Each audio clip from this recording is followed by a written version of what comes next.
buenos días, doctor Diego Granja. Bueno, a mí me ha tocado exponer sobre el artículo 73 hasta el artículo 99 del Código Orgánico de la Función Judicial, por la cual el artículo 73 nos dice sobre el efecto vinculante del resultado de los concursos.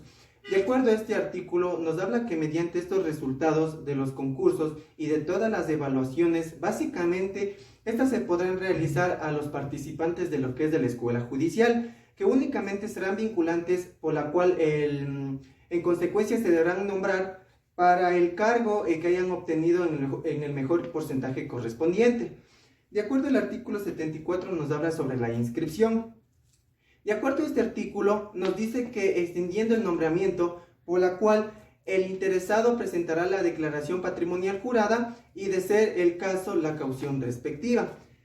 ¿Qué es la declaración patrimonial jurada? Básicamente constituye un documento indispensable para poder ejercer un trabajo en el sector público.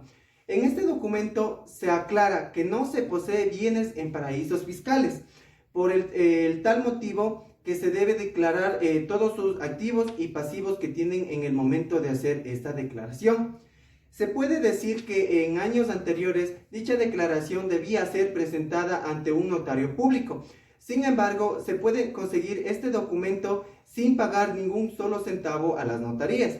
Además, gracias a la simplificación de estos trámites, se puede obtener este documento de manera gratuita y por el cual en la página web de la Contraloría General del Estado, lo cual esto se ahorraría lo que es los tiempos y también lo que son los recursos. De acuerdo a lo que es a la caución respectiva, la caución es una de las formas con las que se puede garantizar el cumplimiento de un contrato, por el cual es un mecanismo de prevenir una actuación contraria al contenido de un pacto.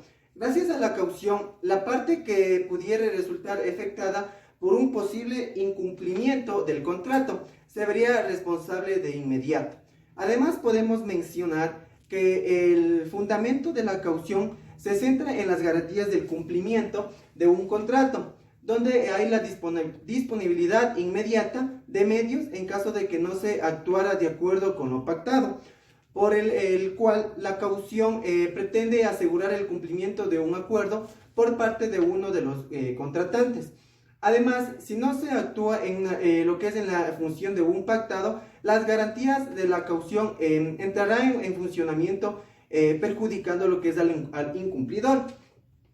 En la ciencia jurídica se distinguen las siguientes formas de entregar una caución: lo que es con dinero efectivo. Esta consiste en entregar un montaje de dinero del que podrá disponer en caso de incumplimiento de lo que es del contrato.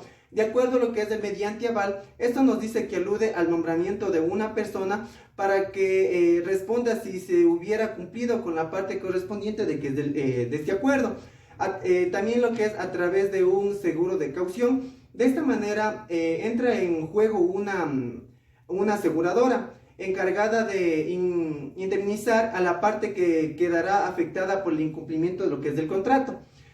De acuerdo a este artículo, nos da mención que la acción y el efecto de inscribir o inscribirse debe tomar razón en algún registro de todos los documentos o también ya son las declaraciones que vayan a sentarse lo que son en todas las leyes, con relación en algunos actos, ya sea lo que es la inscripción, por la cual es obligatoria, ya que sin ella sí pueden carecer de efectos, por lo menos frente a terceros.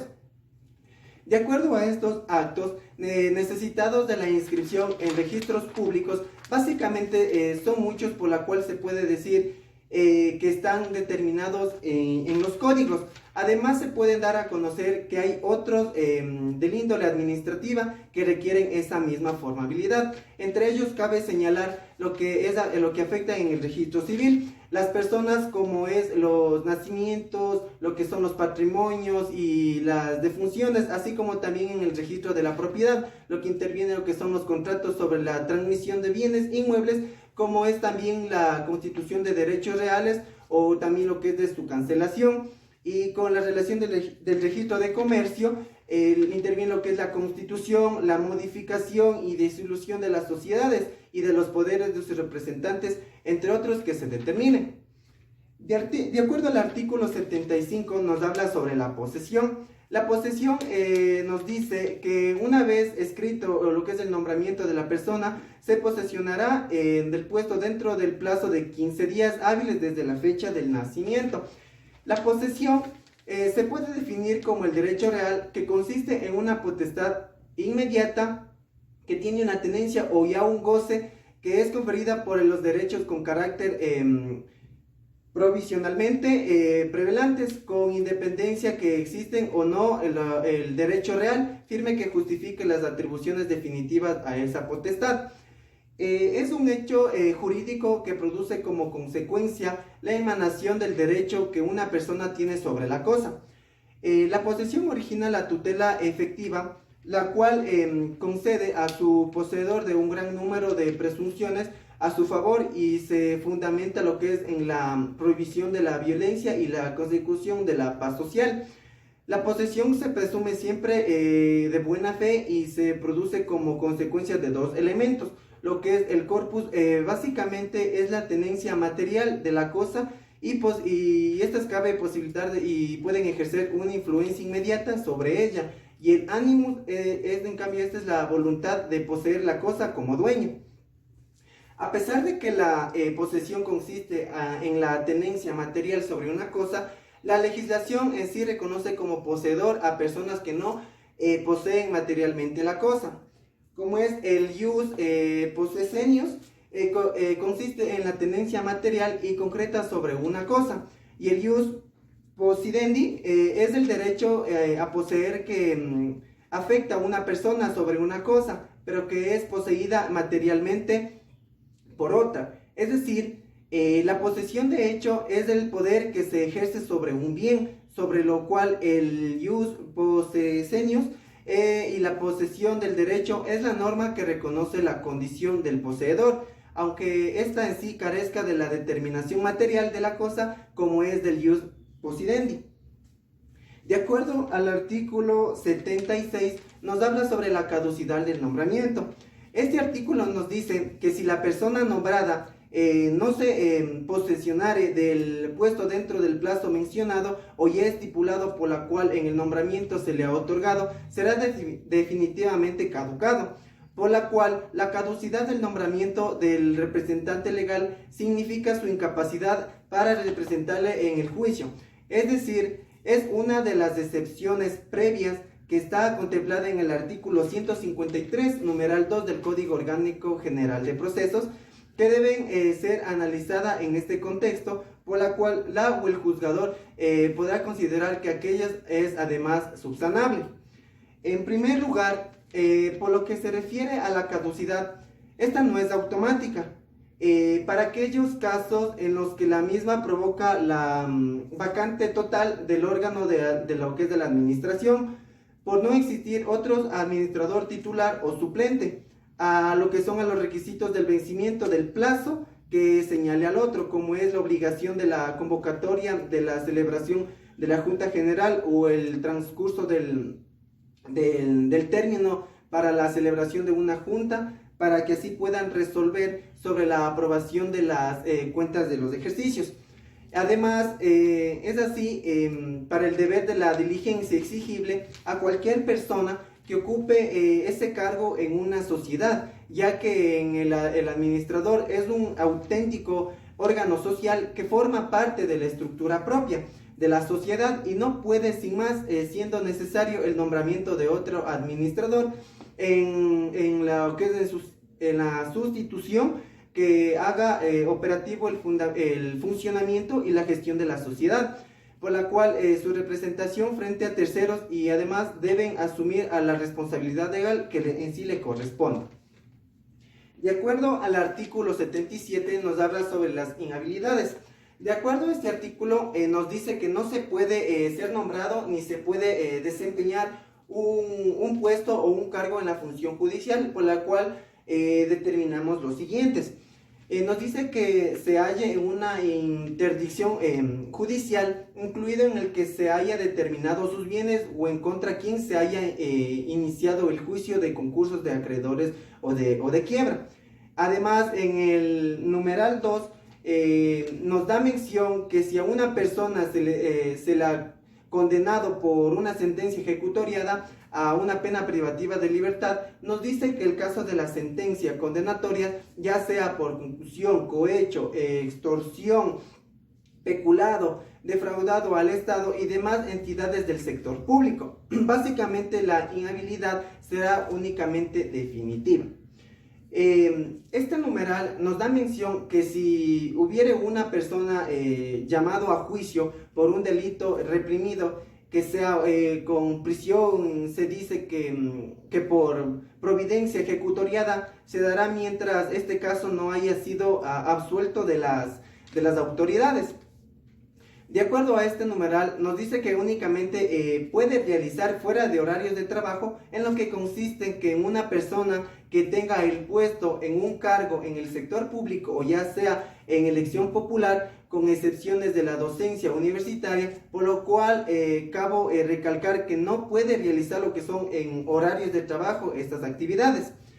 Asimismo, en los otros numerales nos menciona que quien hubiere sido sancionado disciplinariamente con la destitución, lo que es del cargo, quienes fueren ministros de cualquier culto, quien haya lo que es para el ingreso al servicio civil, lo que es al sector público, por último también quien haya dentro de sus incompatibilidades.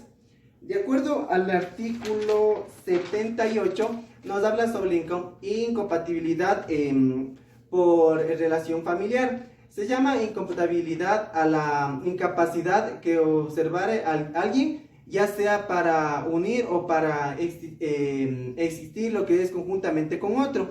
Este sentido del término comprende lo que se conoce como incompatibilidad de caracteres.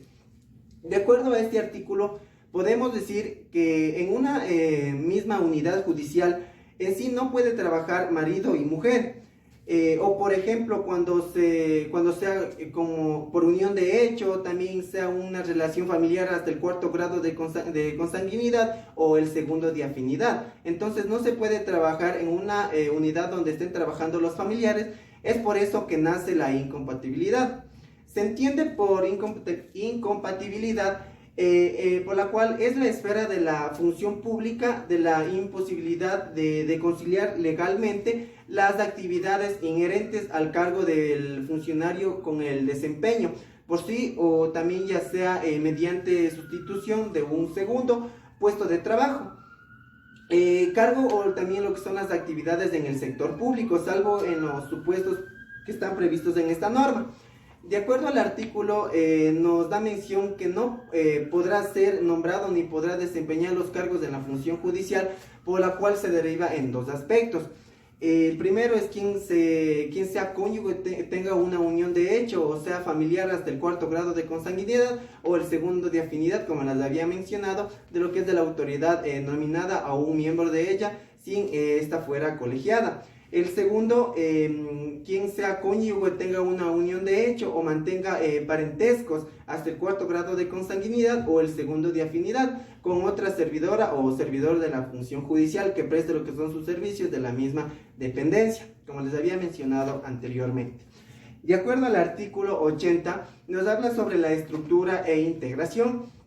Nos dice este artículo que las escuelas de la función judicial están conformadas o divididas por un consejo directivo y un director, por la cual el consejo directivo está conformado por 5 miembros, por el cual el consejo de la judicatura, que se da mediante un concurso de oposición y méritos, donde que se encuentra estipulado en el artículo 82 del Código Orgánico de la Función Judicial, donde da mención a todas las funciones del consejo directivo, por las cuales se dividen en poder proponer y aprobar lo que son las mallas curriculares y sus contenidos en los proyectos emanados dentro del soporte pedagógicos de la Escuela de la Función Judicial. También se dice que se debe en sí establecer el perfil académico de los servidores públicos del Consejo de la Judicatura. También se da por obligación como estos órganos que se debe hacer cumplir las resoluciones emitidas por el Consejo de la Judicatura. Además, cabe mencionar que es por eso que estos miembros del Consejo directivos deben cumplir con 2 requisitos muy fundamentales, que estos provienen de la docencia universitaria, que los requisitos deben ser ecuatorianos y goce de los derechos y deben tener un título de abogado, ya que estos dos requisitos son muy fundamentales.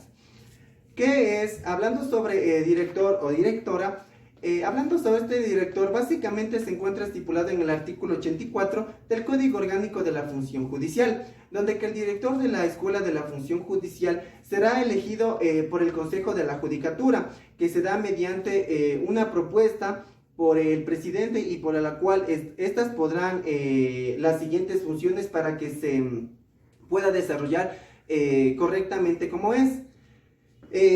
Un conflicto de interés que surge cuando una persona como funcionario o empleado del sector público básicamente es influenciada por consideraciones personales al poder realizar su trabajo. Por tanto, las decisiones son tomadas con base en razones equivocadas.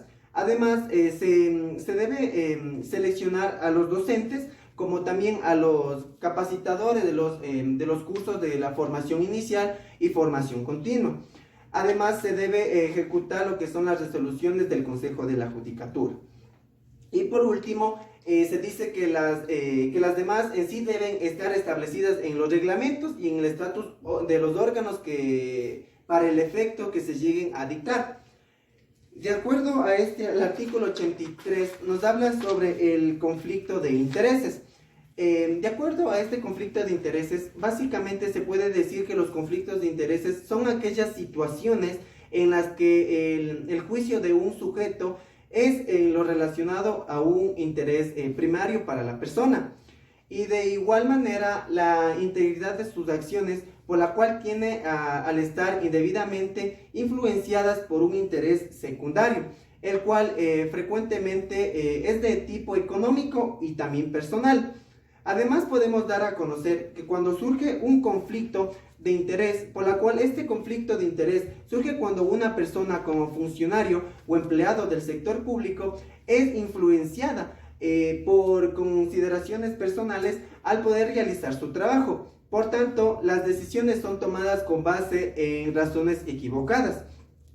Es por eso que, de acuerdo a este artículo, nos dice que cuando existen muchos conflictos entre un miembro del consejo directivo, básicamente estos deberán abstenerse en el cual se produzca el conflicto, y en sí se dará a conocer a los demás miembros. Respecto a esto, si no lo hiciera únicamente en el consejo directivo, por la cual llevará a conocimiento ante el Consejo de la Judicatura, ya que es el único quien podrá resolver su falta de ética, para así sea susceptible de ser sancionado. De acuerdo al artículo 85 nos habla sobre el desarrollo de los programas de formación. De acuerdo a este artículo, se puede decir que la organización y la ejecución de los programas de formación inicial, continua y capacitación se efectuarán de acuerdo a los siguientes parámetros. El primero es el curso de formación inicial, que básicamente estará derivativamente a lo que son a los cargos de la función judicial. También que los cursos de formación continua y de la capacitación se harán de forma propia a través de la función judicial, que de manera presencial, por lo cual estos cursos podrán desarrollarse a distancia o en forma virtual. ¿Qué es la formación inicial? Este programa de formación inicial para los jueces de familia, mujer, niñez y adolescencia y contravenciones básicamente se realiza en aplicación de convenio marco de lo que es la colaboración interinstitucional entre el Consejo de la Judicatura de Transición y el Instituto de los Altos de Estudios Nacionales. El convenio tiene por objetivo desarrollar de manera conjunta todos los programas académicos encaminados a la formación inicial, a la formación continua y también a lo que es a la formación de la capacitación permanente de los jueces, fiscales, defensores públicos, notarios, funciones administrativos y judiciales de la judicatura, fiscalía y lo que es también la defensoría pública. De acuerdo a lo que es a la formación continua, los programas de la formación continua nos dice que son programas diseñados para profesionales en actos que necesiten una actuación o bien por la cual busquen sumar a su perfil profesional teniendo conocimientos jurídicos específicos. Son programas de inmersión que en un breve periodo de tiempo te permitirán profundizar y denominar las materias jurídicas que tienen más demandas. Al finalizar, podrán ofrecer una asesoría experta y de alto nivel de estas áreas. De acuerdo al artículo 86, nos habla sobre la formación y la capacitación. De acuerdo a este artículo, nos dice que los servidores de la función judicial únicamente deben participar en lo que son los programas de formación y de capacitación continua, por la cual estos son los que únicamente aprueban los cursos que serán valorados con un puntaje para los concursos de oposición y lo que son de méritos. ¿Qué es la formación? En sí, la formación es muy común encontrar empresas donde se hable más de formación que de capacitación. Si revisamos el concepto, encontramos que formación es un proceso educativo de largo plazo que realizan los seres humanos desde la infancia y donde principalmente se busca mejorar la esencia del ser humano, enseñando valores y principios. Esto nos quiere decir que el proceso que hacemos desde la escuela hasta nuestros estudios profesionales. Hablando sobre qué es la capacitación. La capacitación es una actividad planificada y también permanente, por la cuyo propósito es preparar, desarrollar e integrar los recursos humanos al proceso productivo. Y como preparamos lo que es el recurso humano, que es tan importante en nuestra organización, básicamente por la cual lo hacemos mediante la entrega de conocimientos y lo que es el desarrollo de habilidades. Esto nos permite mejorar el desempeño de todos los trabajadores en sus actuales cargos y poder adaptarlos a las exigencias cambiantes de entorno y a la organización. De acuerdo al artículo 87, nos habla sobre la evaluación del desempeño y de la productividad. De acuerdo a este artículo, nos dice que los servidores de la función judicial básicamente estarán sometidos a una evaluación individual con la presencia de control social, por la cual nos dice que no alcanza lo que son los requerimientos. Básicamente estos serán evaluados en un tiempo determinado de 3 días. Y nos dice que si obtiene una calificación baja, serán removidos de su cargo, por la cual las evaluaciones pueden ser por cantones, provincias y regiones.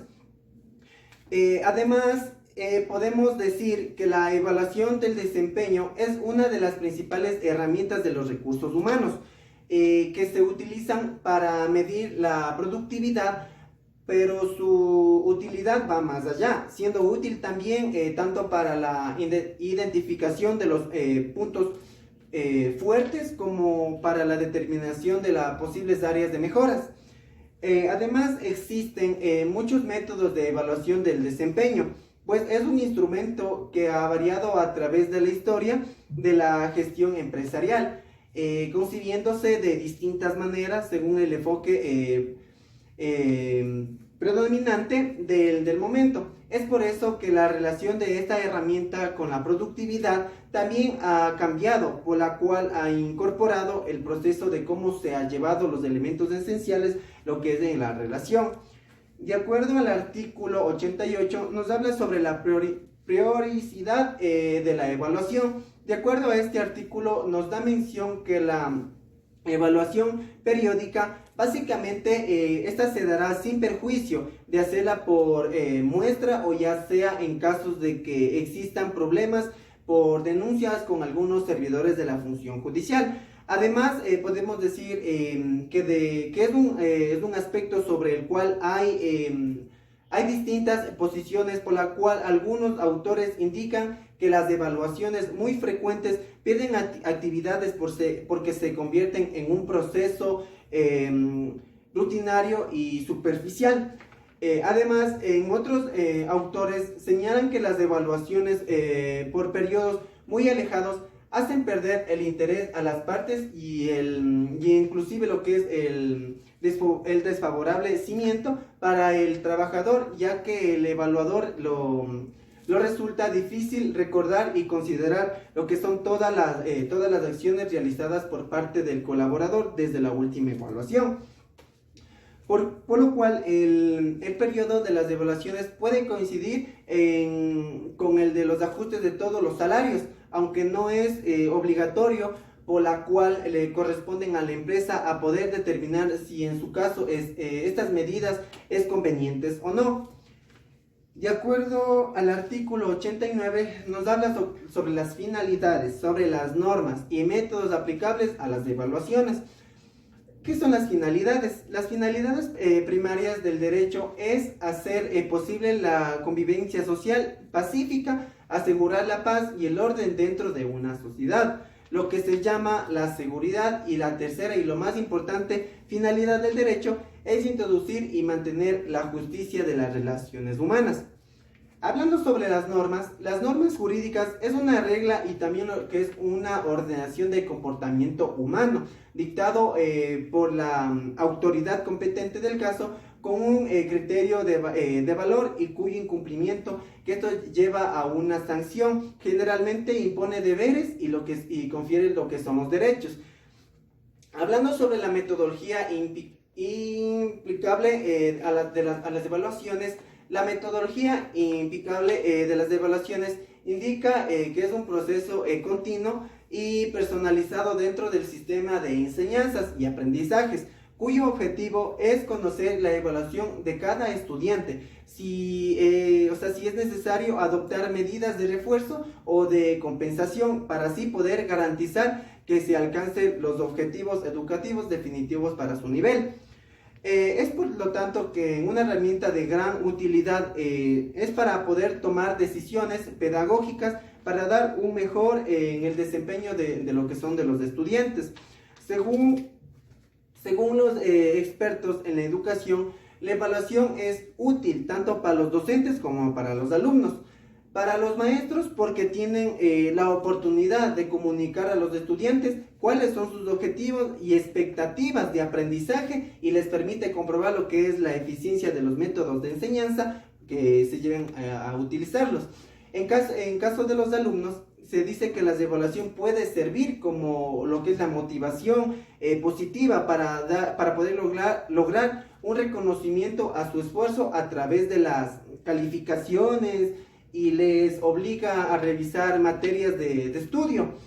De acuerdo al artículo 89 del Código Orgánico de la Función Judicial, nos menciona que solo el Consejo de la Judicatura deberá determinar las normas técnicas, los objetivos y los procedimientos de las evaluaciones que da mediante los acuerdos a los criterios cualitativos y cuantitativos. Es por eso que se elabora lo que es la unidad de los recursos humanos del Consejo de la Judicatura. ¿Qué quiere decir cualitativo? El término cualitativo es un adjetivo que proviene del latín qualitativus. Lo cualitativo es aquello que está relacionado con la cualidad o con la calidad de algo, es decir, con el modo de ser o con las propiedades de un objeto, que es un individuo o una entidad o un estado. ¿Qué quiere decir cuantitativos? Cuantitativos básicamente es un adjetivo que requiere a la naturaleza numérica de datos, métodos, investigaciones y lo que son también de resultados. De acuerdo al artículo 90 nos habla sobre la estabilidad. De acuerdo a este artículo nos dice que todos los servidores públicos de la función judicial tienen sus derechos constitucionales, ya que no pueden ser violados ante la ley. Es por eso que podrán hacer uso y goce de su cargo que en sí lo pertenezcan, por la cual no pueden ser destituidos ni removidos en otra rama de su trabajo, por sus derechos constitucionales que tienen que ser respetados y no irse ante la ley. Es por eso que la estabilidad en el empleo consiste en el derecho que se le debe reconocer al trabajador de permanecer en cargo de que se le desempeña, al no ser despedido sin causa debidamente justificada por el funcionario competente, y en caso de haberlos despedido injustificadamente, al no ser reiterado o indemnizado. De acuerdo al artículo 91, nos habla sobre las remuneraciones.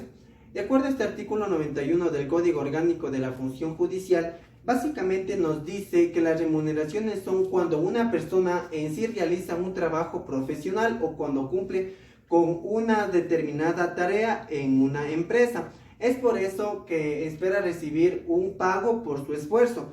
Dicha recompensa o retribución se conoce como lo que es la remuneración. Es por eso que las remuneraciones de los servidores públicos de la función judicial básicamente deben ser justas con relación a todas las funciones que estén desempeñando en su cargo, donde que tienen que ser valorados su profesión y más que todo deben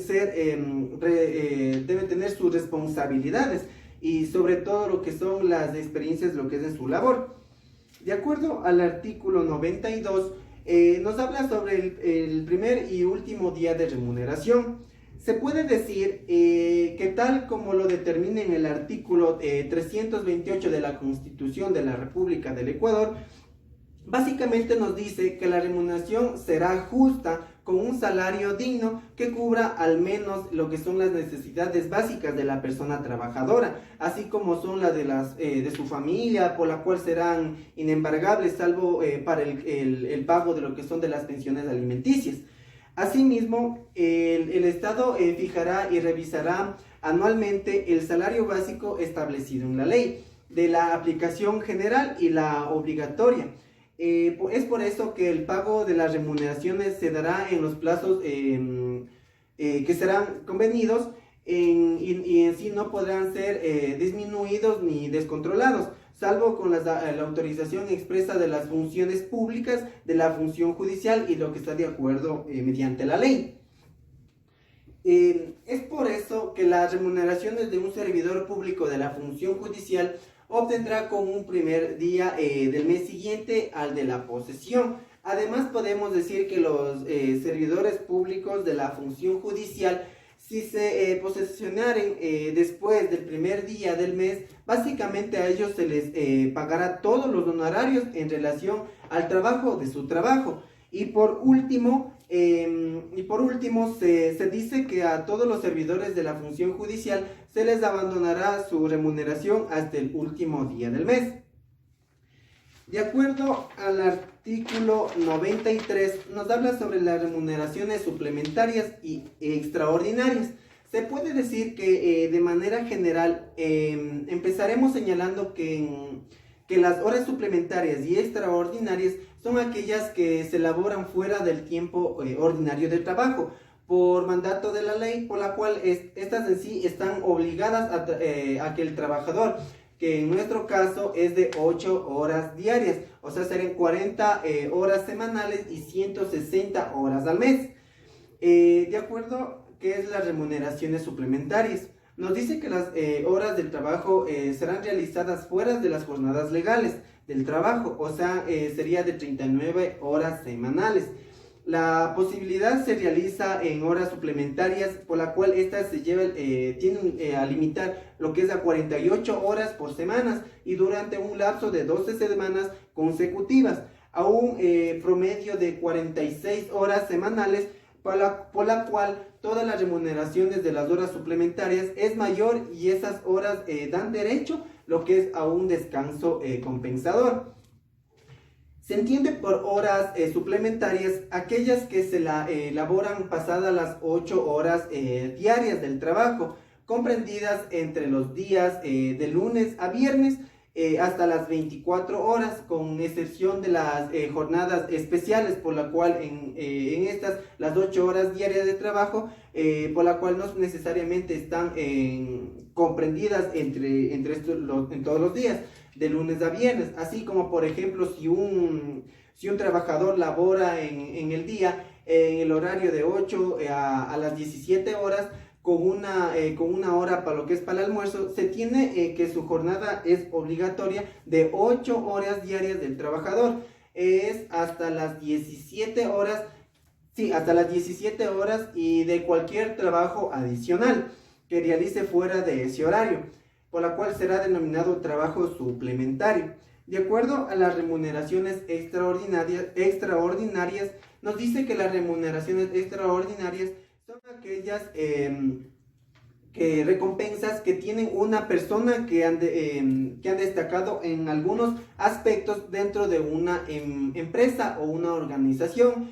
Es el caso, por ejemplo, de los bonos, los premios o los regalos que otorga un jefe a sus trabajadores más brillantes. De otra manera, las horas extraordinarias son aquellas en las cuales un trabajador labora fuera de los días comprendidos de lunes a viernes, es decir, son aquellas que se elaboran los días sábados y domingos en cualquier horario, con excepción de los empleadores que tengan aprobados las jornadas especiales. Pues en este caso, las horas extraordinarias de trabajo vendrán a ser lo que lo que se elaboran fuera de dicha jornada, y no necesariamente estas pueden recaer de los días sábados y domingos. De acuerdo al artículo 94, nos habla sobre la subrogación. De acuerdo a este artículo, nos dice que la subrogación es un término empleado en derechos relacionados con la delegación o también lo que es el reemplazo de las competencias hacia otros. Por la cual es un tipo de sucesión donde que básicamente se trata de un negocio jurídico mediante el cual una persona sustituye a otra en una obligación, por la cual igual se destaca que la subrogación es un acto de poder sustituir a una persona física por otra antes de una obligación o también que sea a los derechos, de manera que el nuevo titular se comprometerá con el cumplimiento del pago de esta deuda. De acuerdo al artículo 95, nos habla sobre los estímulos especiales. De acuerdo a este artículo 95 del Código Orgánico de la Función Judicial, nos dice que todos los servidores públicos de la función judicial que preste su colaboración como docente o también sea como programas de formación profesional, además que sepan lo que es colaborar en la preparación de los proyectos o de los estudios dirigidos para las funciones judiciales, por lo cual estas deberán recibir los estímulos económicos que para el director del Consejo de la Judicatura que lo determine. De acuerdo al artículo 96 nos habla sobre las vacaciones judiciales. Las vacaciones judiciales son a partir desde el 3 de agosto del 11 de agosto del 2020, inclusive a partir desde el 16 de diciembre al 5 de enero del 2021. Básicamente nos habla este artículo que todos los servidores públicos de la función judicial gozarán de 30 días de vacaciones anuales que deben ser pagadas después de 11 meses de servicio continuo, que tiene lo que es la potestad de que sean acumuladas hasta los 60 días. Por la cual no serán compensadas en dinero, sino cuando los servidores judiciales cesaren en las funciones en lo que se liquidaran lo que son las vacaciones en no gozadas hasta un máximo de 60 días, que básicamente esto se debió percibir a los servidores públicos de la función judicial en el periodo de sus vacaciones. De acuerdo al artículo 97 nos habla sobre la licencia con remuneración.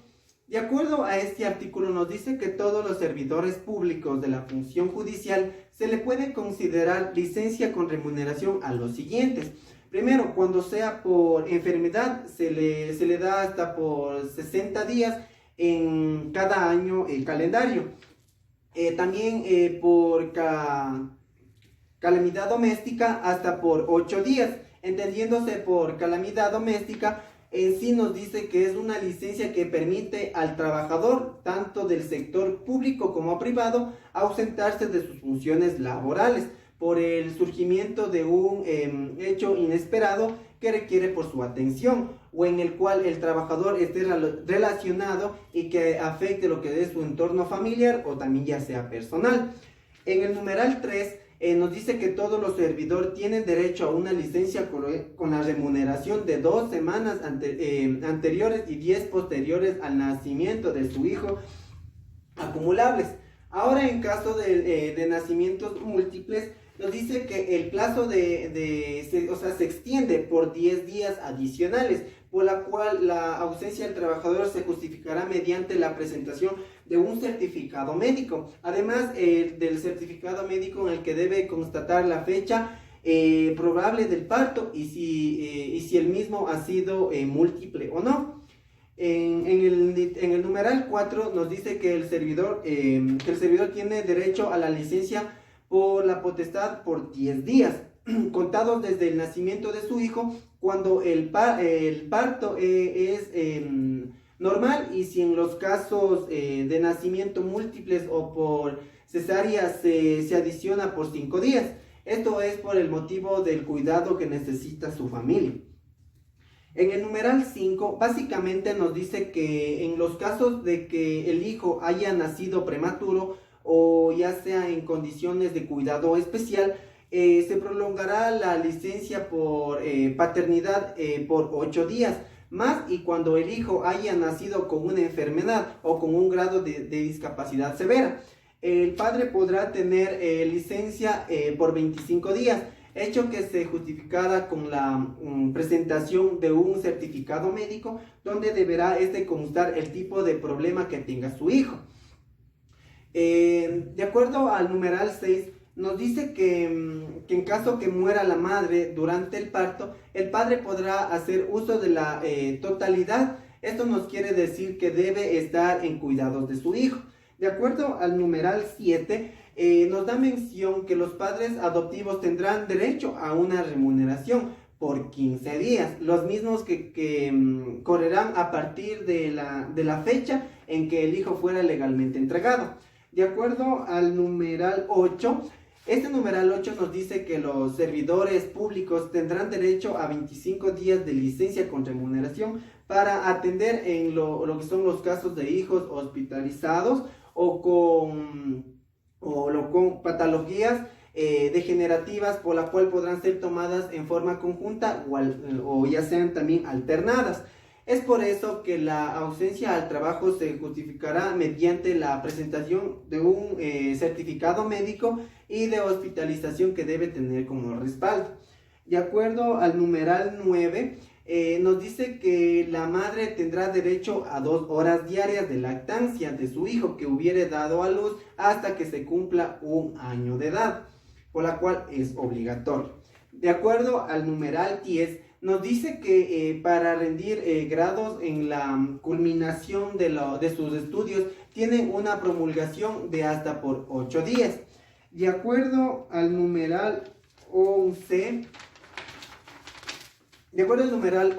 nos dice que el servidor público o privado de la función judicial participe lo que son en programas de formación profesional o lo que es de capacitación, por la cual deben estar relacionados lo que son con todas sus funciones, que se dé durante el lapso que duren dichos programas.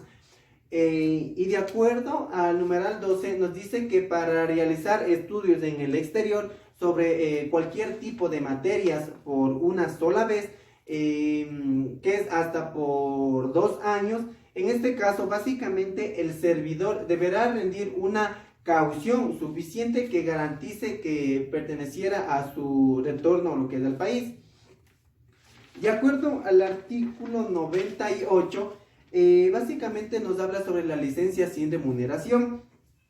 De acuerdo a la licencia sin remuneración, básicamente se dice que se debe solicitar licencia sin remuneración a una práctica legal, por la cual el servidor en el sector privado, ese beneficio laboral en sí se otorga cuando se justificare lo que es el beneficio que representa en poder encontrar un reemplazo mientras esto dure lo que es la ausencia del solicitante. De acuerdo a este artículo nos da mención a que todos los servidores de la función judicial se les dará lo que es la licencia sin remuneración a los siguientes. De acuerdo al literal 1 nos dice que por enfermedad que pase del límite de la licencia con remuneración tendrá básicamente hasta por 180 días en el año calendario. De acuerdo al numeral 2 nos dice que para realizar estudios en el exterior sobre materias por una sola vez tendrán un determinado plazo hasta por 2 años. De acuerdo al numeral 3 nos dice que por asuntos particulares será un plazo hasta de por 8 días en el año calendario. De acuerdo al numeral 4, generalmente se puede decir que las licencias contempladas en los numerales 2 y 3 se concederán o se podrán establecer únicamente en el caso de que no se afecten lo que son las necesidades del servicio que se haya estado llevando a cabo. De acuerdo al numeral 5, nos da mención que para ser candidatos de elección popular, desde la fecha de inscripción de su candidatura hasta el día de las elecciones, de ser elegido, básicamente los servidores judiciales deberán reunir, por la cual los jueces en ningún caso podrán solicitar licencia para ser sancionados. Es por esto que para poder postularse deben reunir con 6 meses de anticipación para la elección. Ya, de acuerdo al artículo 99, nos habla sobre las comisiones de servicio. Nos dice que la comisión de servicios permite que en un puesto de trabajo que haya sí quedado vacante puede cubrirse por un funcionario que reúna los requisitos establecidos para su desempeño en la relación del puesto de trabajo. No obstante, a las comisiones podrán ser renovadas por iguales periodos, pero más allá de un año. En casos calificados por decreto supremo fundado, el presidente de la República del Ecuador básicamente podrá extender el periodo de las comisiones de servicio hasta un plazo máximo de que es de 2 años. Además, ¿quién puede pedir comisión de servicios por la cual los funcionarios facultados para así poder solicitar el trámite de la comisión de servicios, por la cual son el superintendente de las sociedades, lo que son los delegados, lo que son los secretarios generales, los directores, los subdirectores, los intendentes regionales, los coordinadores de grupo y jefes de oficina, por la cual son quienes deben presentar la solicitud a Secretaría General. Muchas gracias, hasta aquí mi exposición.